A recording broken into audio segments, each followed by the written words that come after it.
നമ്മൾ ടോട്ടൽ ഗോൾഡിൽ നിന്ന് സ്റ്റോണിൻ്റെ വെയിറ്റ് കുറച്ചിട്ട് ഗോൾഡിൻ്റെ മാത്രം എമൗണ്ട് ആണ് പറയുക. സ്റ്റോണിന് ചെറിയൊരു ചാർജ് വരുള്ളൂ.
അതെ, ഒരു കാര്യം, ഞങ്ങള് പേഴ്സണലി തൃശ്ശൂർക്കാരുടെ ഒരു പാട്ടുണ്ട്, ഏതാ കാന്ത ഞാനും വരാം. ഓക്കെ ഓക്കെ, അപ്പൊ നോക്കിയേ, ഒന്ന് സപ്പോർട്ട് ചെയ്യാ, ഈ സംഭവം പിടയ്ക്കാം. ഓക്കെ,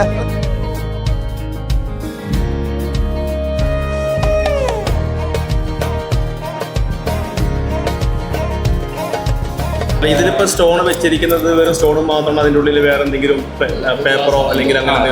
ഇതൊരു പേപ്പറാണ്, പാലക്ക പറഞ്ഞ പേപ്പറാണ്, സ്റ്റോണല്ല. അത് ചെറിയ ചെറിയ മൈന്യൂട്ട് വെയിറ്റ് ഒക്കെ വ്യത്യാസം വരാട്ടോ, പക്ക നെറ്റ് ആവണമെന്നില്ല. എനിക്ക് 2 ലാഖിന്റെ വേണ്ടോ? എനിക്കൊരു 20,000 റേഞ്ച് മതി.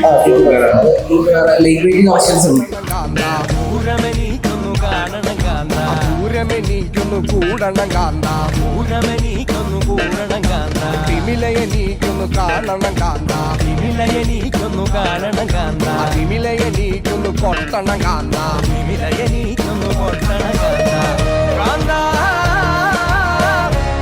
ഞങ്ങളുടെ മേക്കിംഗ് ചാർജാണ് പ്രശ്നമെങ്കിൽ സെമി പ്രീമിയം നോക്കാം. കാരണം മാക്സിമം ഇത് ഇതാണ് ഇഷ്ടമായത്. മാക്സിമം നോക്കാം.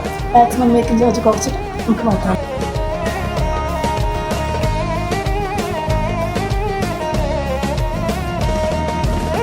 സാധാരണ നമ്മൾ കാണാറുള്ള എന്താ വെച്ച് കഴിഞ്ഞാൽ, ഒന്നിൽ ഫ്ലോർ ഹോസ്റ്റസ് കസ്റ്റമേഴ്സിൻ്റെ മുമ്പിൽ കയറി നടക്കും, അല്ലെങ്കിൽ കസ്റ്റമേഴ്സ് മുമ്പേ പോവും, അവരതിൻ്റെ പുറകിന് വരും. അങ്ങനെയല്ല, ഇവിടെ കറക്റ്റ് അവരുടെ അതേ ലെവലിൽ തന്നെ നടക്കണം. ഇവിടെയും കൃത്യമായിട്ട് അത് ഫോളോ ചെയ്തിരുന്നു. ആള് കസ്റ്റമറിൻ്റെ കൂടെ തന്നെയാണ് വന്നത്. എപ്പോഴും നമ്മൾ അവിടെ നോക്കേണ്ട ഒരു കാര്യം, എപ്പോഴും ഒരു 1 ഹാൻഡ് ഡിസ്റ്റൻസിലായിരിക്കണം. ഒരുപാട് ഡിസ്റ്റൻസ് കൂടാനും പാടില്ല, ഒരുപാട് കുറയാനും പാടില്ല. ഒട്ടി തോളെ കൈയിട്ടുകൊണ്ടൊന്നും പോകാൻ പാടില്ല. ചിലപ്പോൾ ഒത്തിരി പരിചയമുള്ള കസ്റ്റമേഴ്സൊക്കെ വന്നേക്കാം, ദാറ്റ്സ് ഫൈൻ. വരുമ്പോഴേ ഒരു ഗ്രീറ്റിംഗ് നമുക്ക് 2 രീതിയിലാവാം.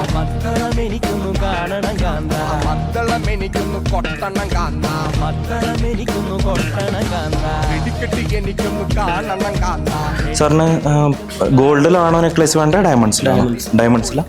ഡെയിലി വേറെ ചെറുതാണോ അല്ല സിമ്പിളായിട്ടുള്ളത്? ഞാനിപ്പോൾ ഇദ്ദേഹത്തോട് എന്താ ചെയ്യുന്നത്, തടഞ്ഞു നിർത്തിയാണോ ചോദിക്കുന്നത്? ആണോ? പിന്നെന്താ ചെയ്യുന്നേ? കൂടെ വരികയാണ് അല്ലേ? വരുമ്പോൾ ഞങ്ങൾ നടക്കുമ്പോൾ എൻ്റെ ബോഡി ലാംഗ്വേജ് ശ്രദ്ധിച്ചോ? ഞാൻ ഇങ്ങനെയാണോ നടക്കുന്നത്? അല്ല, എൻ്റെ ബോഡി എങ്ങോട്ടാ? കസ്റ്റമറിനെ ഫേസ് ചെയ്തിട്ടല്ലേ? ഈ ട്വിസ്റ്റ് ചെയ്യുമ്പോഴും തറയിലെ മാർബിളിൻ്റെ ഫ്ലോറൊക്കെ ആയിരിക്കും, നല്ല ഈ സൗണ്ടൊക്കെ ജെർക്കിങ് സൗണ്ട് കേൾക്കുന്നുണ്ടെങ്കിൽ ജസ്റ്റ് ഒന്ന് എന്താ ചെയ്യുക, പുള്ളപ്പ് ചെയ്തിട്ട് സൗണ്ട് കേൾക്കാത്ത രീതിയിൽ വേണം ചെയ്യാൻ. കാരണം ഈ സൗണ്ട് എന്ന് പറയുന്ന സൗണ്ട്, സ്മെല്ല് പോലെയുള്ള കാര്യങ്ങൾ ഫീമെയിൽ കസ്റ്റമേഴ്സിന് ഭയങ്കരമായിട്ട് സെൻസിറ്റീവ് ആയിരിക്കും.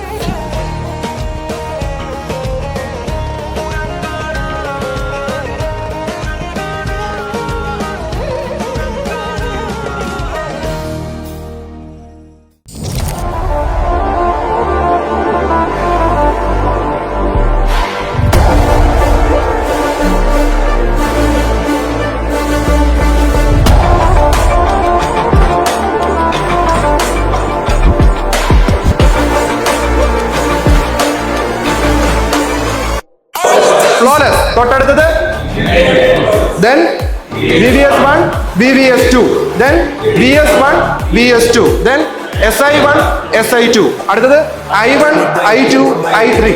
ഏത് ഉറക്കത്തിൽ വിളിച്ച് ചോദിച്ചാലും ഈ ഒരു സാധനം മാത്രം കാണാതെ പഠിക്കണം. up, fill them up, beat it down one night. Give them that funk right into the sunlight. Run it up, fill them up.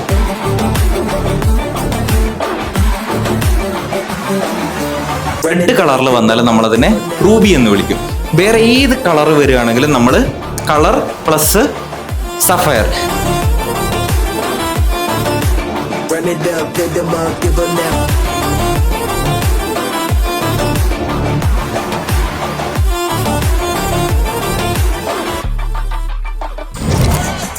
Give them that funk like serving that dope right after that. നിങ്ങൾ customer care ആണോ? അതെ മാം. Shop അവിടെ തന്നെയാണോ നിങ്ങളുടെ? കാലിക്കറ്റ് രാമോഹൻ റോഡിലാണ് നമ്മുടെ showroom. ഷോപ്പും customer കെയറൊക്കെ ഒരു സ്ഥലത്ത് തന്നെയാണോ? അതെ മാം. എല്ലാവർക്കും ഇഷ്ടപ്പെടുന്ന എന്താ? ഫ്രണ്ട്ലി ടോക്ക് ആയിരിക്കുമല്ലോ. പ്രൊഫഷണലിസം കൂടിപ്പോയാൽ എന്ത് സംഭവിക്കും? സെയിൽസ് കോൾ ആയിപ്പോ. സെയിൽസ് കോൾ എന്താവില്ല? കൺവേർട്ട് ആവില്ല. അപ്പോൾ ഇത് അതിനെ വിട്ടിട്ട് ഈ 8 ദിവസത്തിൽ അറ്റൻഡ് ചെയ്ത 4 ബാച്ചും ഒരേ സ്വരത്തിലായിരുന്നു ഈ ക്ലാസ്സുകളെ കുറിച്ചുള്ള ഒരു റെസ്പോൺസ്. കാരണം അനാവശ്യമായിട്ടുള്ള ലാഗിങ് ഒന്നും ഇല്ലാതെ നമ്മൾ എന്താണോ എക്സ്പെക്റ്റ് ചെയ്യണേ ആ ഒരു വിഷയത്തെക്കുറിച്ച് വെറുതെ ഒരു ക്ലാസ് ഉള്ളതിനേക്കാൾ ഉപരി നമ്മുടെ ഹൃദയത്തിൽ തട്ടിയിട്ടുള്ള അത് രണ്ടും ഭയങ്കര ഡിഫറെൻ്റ് ആയിട്ടുള്ള കാര്യമാണ്. നമ്മൾ വെറുതെ ഇങ്ങനെ ലെക്ചർ ചെയ്ത് പോകുന്നതും നമ്മൾ ആ സ്റ്റാൻഡേർഡിലേക്ക് കേൾക്കുന്ന ആളുകളുടെ ആ ഒരു വേവ് ലെങ്ത്തിലേക്ക് വന്ന് നമ്മൾ പറയുന്നത് നമ്മൾ ടോട്ടൽ ഡിഫറെൻ്റ് ആണ്. അത് ഭയങ്കര റിസൾട്ടിൽ മാറ്റം ഉണ്ടാവും. അത് തീർച്ചയായും നിങ്ങൾക്ക് ചെയ്തു.